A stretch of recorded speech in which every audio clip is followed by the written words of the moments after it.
A negotiation can change before anyone says a word.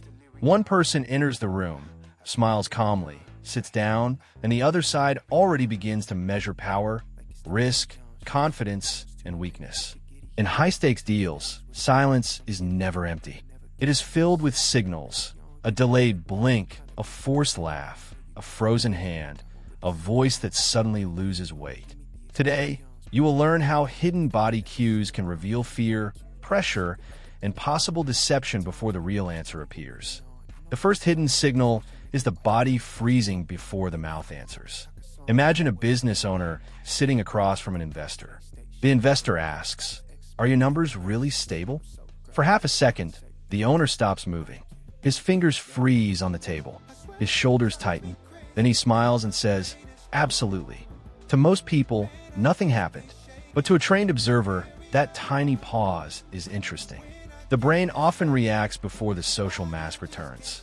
When someone feels threatened, the body may enter a brief freeze response, almost like the mind is checking danger before choosing a safe answer. This does not automatically mean a lie. It may mean pressure, fear, surprise, or a hidden concern. But in a negotiation, it tells you where to look closer. You see the same thing in daily life. Ask a friend a simple question like, "Did you forget to send that message?" If they instantly answer with relaxed energy, maybe nothing is wrong. But if their body freezes, their eyes stop, and then they suddenly become very casual, the silence may be louder than the words. The curiosity is this. The most revealing moment is not always the answer. Sometimes it is the tiny gap before the answer, when the body has not yet received instructions from the face. The second hidden signal is the smile that appears in the wrong emotional place. Picture a lawyer negotiating a settlement. The other side says, "This offer is our final position." The lawyer smiles, but the smile does not reach the eyes. It appears too fast, stays too long, and disappears like a switch being turned off. That kind of smile is not proof of dishonesty, but it may be a social shield. In psychology, facial expressions can be used to regulate tension. People smile when they are confident, but they also smile when they are nervous, cornered, embarrassed, or trying to appear harmless. In high-risk negotiation, a smile can be a bridge, but it can also be a curtain. In everyday life, think about someone saying, "I'm fine," while smiling with a tight jaw and tired eyes. You know something is off because the expression and the message do not match. The same happens at the negotiation table. A person may say, "We are completely comfortable with the terms," while their smile looks stiff and their neck muscles tighten. The twist is that the suspicious part is not the smile itself. It is the mismatch. When the face says calm, but the body says tension, the truth may be hiding between the two. The third hidden signal is the voice changing before the story changes. Imagine a supplier being asked why a delivery failed. At first, his voice is steady. He explains the schedule, the route, the team. But when the question becomes more specific, "Did you know about the delay before yesterday?" His voice becomes thinner, faster, or strangely formal. He may still use the right words, but the sound of those words has changed. The voice is connected to emotion. Stress can affect breathing, speed, pitch, and rhythm. When people feel exposed, they may talk too quickly to escape the moment, or too slowly because they're building the answer as they speak. You can notice this outside business too. Someone tells a story with natural rhythm, then suddenly sounds rehearsed when the sensitive part arrives. Maybe the person is not lying. Maybe they are anxious, but the change tells you that the topic carries emotional weight. The curiosity here is powerful. People often prepare what they will say, but they rarely prepare how their nervous system will sound while saying it. In a negotiation, do not only listen to the words. Listen for the moment when the music of the voice changes. The fourth hidden signal is the gesture that contradicts the sentence. Imagine a CEO saying, "We are fully committed to this partnership," while slowly pulling his chair back, turning his feet toward the door, or placing a folder between himself and the other side. The words move forward, but the body moves away. This matters because gestures often reveal comfort and discomfort before a person explains them. Humans naturally orient toward what they want, and withdraw from what feels unsafe. Again, this is not a lie detector. It is a clue about internal resistance. When someone agrees verbally but distances physically, the agreement may be weaker than it sounds. In normal life, you have seen this many times. Someone says, "Yes, I want to go," but their body leans away, their arms close, and their energy drops. The sentence says yes, but the behavior whispers no. In negotiation, the same pattern can reveal hesitation. A buyer may say, "The price is not a problem," while repeatedly touching the contract, looking at the total amount, and creating physical distance. The twist is that the most honest part of conversation may not be the mouth or the eyes. It may be the feet, the chair, or the hands trying to leave before the person is ready to admit it. The fifth hidden signal is overcontrol. Many people think deception looks messy, sweating, shaking, looking away. But in high-stakes situations, experienced negotiators may do the opposite. They become too still, too calm, too perfect. Imagine a negotiator accused of hiding an important condition. Instead of reacting naturally, he barely blinks. His posture becomes rigid.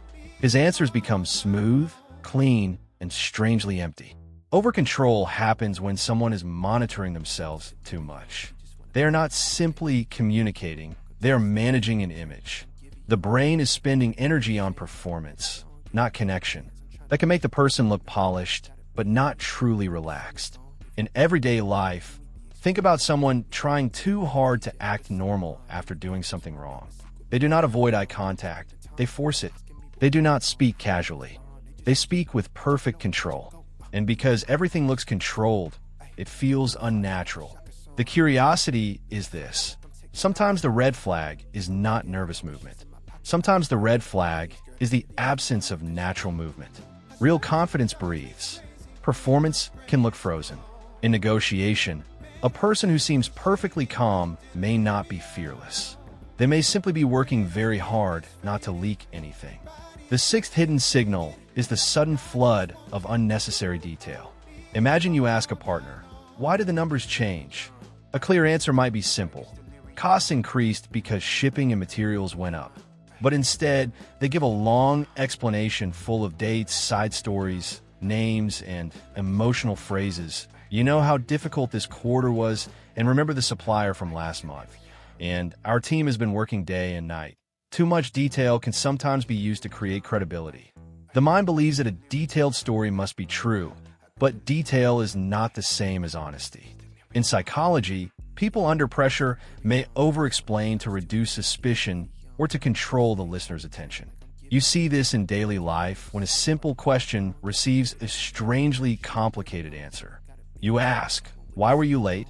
And instead of a direct explanation, the person gives a movie-length story with 5 characters and 3 excuses. Maybe it is true, but the structure itself tells you something. The person may be trying to persuade before being challenged. The twist is that deception does not always sound vague. Sometimes it sounds extremely detailed. The key is to ask yourself, did the answer clarify the question, or did it bury the question? Now here's the most important part. One signal alone means almost nothing. A frozen pause, a strange smile, a changing voice, a closed posture, too much control, or too much detail can all come from stress, culture, tiredness, fear, pressure, or personality. The real skill is not judging someone instantly. The real skill is noticing patterns. Does the signal appear only when a specific topic is mentioned? Does the body relax when the conversation moves away from money, responsibility, deadlines, or risk? Does the story become less natural when details become verifiable? In high-stakes negotiations, the smartest person in the room is not the one who accuses first, is the one who observes longer. So how do you use these signals ethically? You do not attack. You do not say, "You are lying." Instead, you slow the conversation down. You ask cleaner questions. You compare words with behavior. You let silence do some of the work. For example, if someone says, "The deadline is easy," but their body tightens, you can ask, what part of the deadline could create pressure later? If someone over-explains a price change, you can ask, can we separate the emotional context from the numbers for a moment? Good observation is not manipulation. It is protection. It helps you avoid being rushed into trust before the facts are clear. The most dangerous lies in negotiation are rarely dramatic. They are small adjustments of reality, a risk minimized, a weakness hidden, a deadline exaggerated, a confidence performed. And the body often reacts to these little distortions before the speech becomes convincing. That is why silence can scream.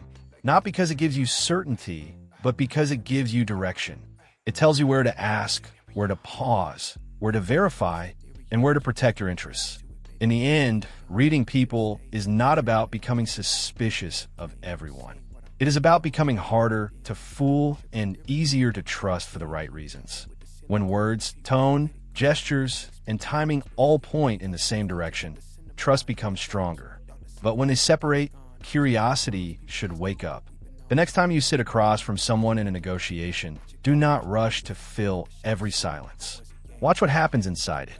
The truth may not arrive as a confession. It may arrive as a blink, a pause, a smile that does not belong, or a hand that moves away from the deal.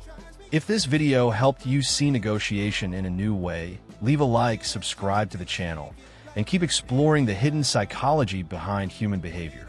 And now I want to ask you, which signal do you think is the hardest to hide? The voice, the face, the hands, or the silence? Answer in the comments, because your perspective may reveal more than you think.